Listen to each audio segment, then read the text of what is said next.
What up, though, y'all? It's Chris. Appreciate you connecting with me while I do my 10,000 steps. No, it's not late. It gets dark here like 5:15 now. So it's just kind of late afternoonish, not quite evening-ish. Out here finishing up the 10,000 steps. And figure I'd kick it with y'all again before I'm done for the day. I just seen a speech Biden gave behind Kamala, not winning. And it was a lot different than I expected. Biden seemed alive, alert, very sharp. He wasn't fumbling over his words. If he was reading a prompter, he wasn't making it obvious. He was looking around and talking and moving his hands, doing gestures. He just really looked together. And that's a way we haven't really seen him looking in quite a long time. He just looked really he was just really sharp, really coherent. The very obvious signs of him being on the cognitive decline, they weren't there.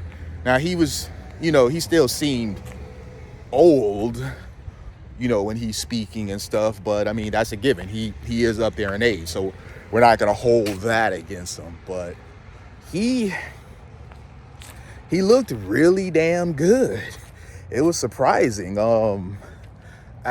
Honestly, as I was watching him talk, I was actually smiling because I actually was pretty happy to see that he was so together. He didn't seem like he was pumped up on something to try to hide the fact that he's falling apart, because that did seem like the case on more than a few occasions when he would talk. It seemed like they stuck him with something to kind of try to keep him together, fake the funk.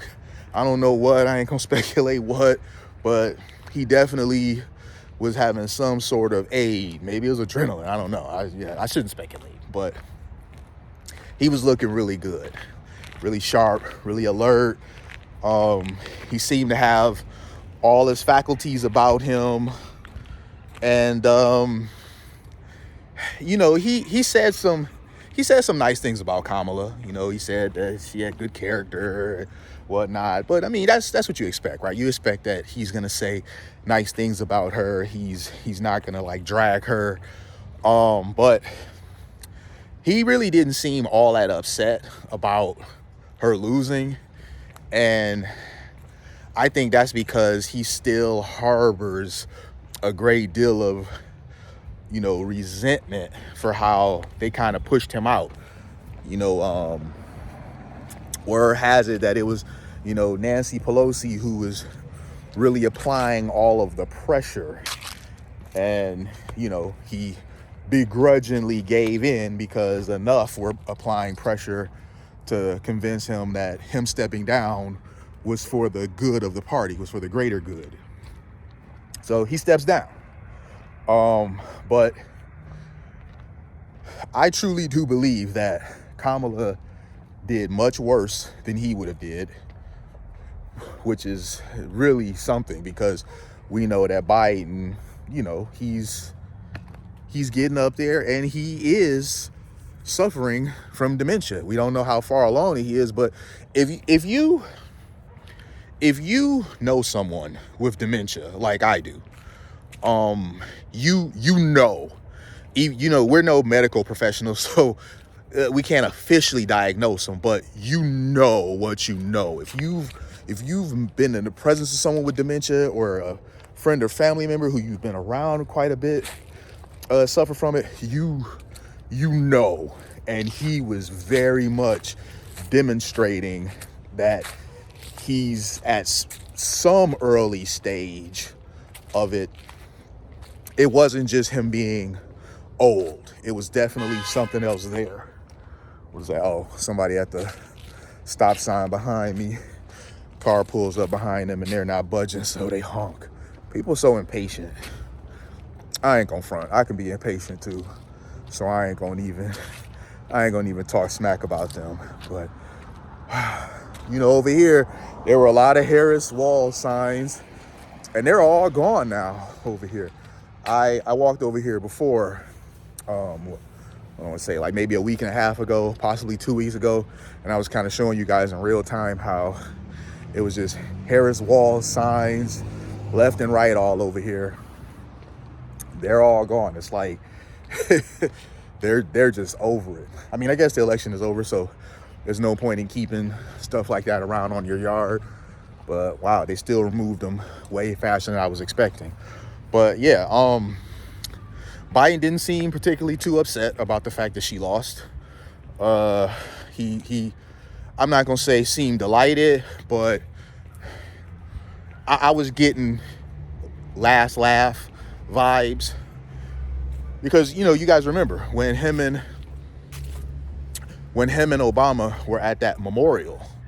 I think it was for Ethel Kennedy. If I'm wrong, forgive me, but it was for a Kennedy. You saw him and Obama having some sort of conversation, and it was picked up, and a professional lip reader was brought in to, you know, kind of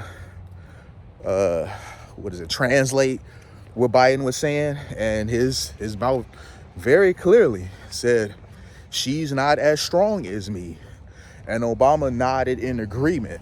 So Biden already behind the scenes has not believed that this was going to go well for her, but he got pushed out. So what could he do? He didn't just stay in the house the whole time. You know, we seen him out and about do little things. He was at that one, what was it? I don't know if it was a rally or just a town hall or what, where he put the Trump hat on. You know, he was a good sport about that. But good sport or not, you know, he wouldn't have did that. Oh, they about to turn into this driveway. Let me step ahead. But yeah, good sport or not, you know that if he was still on the campaign trail, he wouldn't have did that. They about to back in. So stuff like that were like subtle hints, in my opinion, that there was some sort of discontent here about how he got did, about the way he got pushed out. And I did wonder if he felt some kind of way about the way they just kind of did him dirty. I mean, yeah, I understand that he was, you know, he was declining. So I understand wanting to have him step down, but something about how that went, it didn't set well with him. And him wearing a Trump hat just kind of signified that, because again, there's no way he would have dared put that on, even just to play around, if he were still running. So that kind of was a sign that things behind the scene, they weren't all on the same page. Biden didn't even go to Kamala's election party. There was a report that said he was a few miles away somewhere else, but he didn't even go to her election party. You know, stuff like that. So, again, Biden looked great. The speech he gave, it gave, you know, last laugh type of vibes. He was smiling and stuff. He looked really damn good, and he was really damn sharp. So I'm happy for him. Perhaps getting off the campaign trail, even if it was forced, was overall better for him. So I'm gonna leave it there. I appreciate y'all. I'm gonna continue to do my steps. Holla.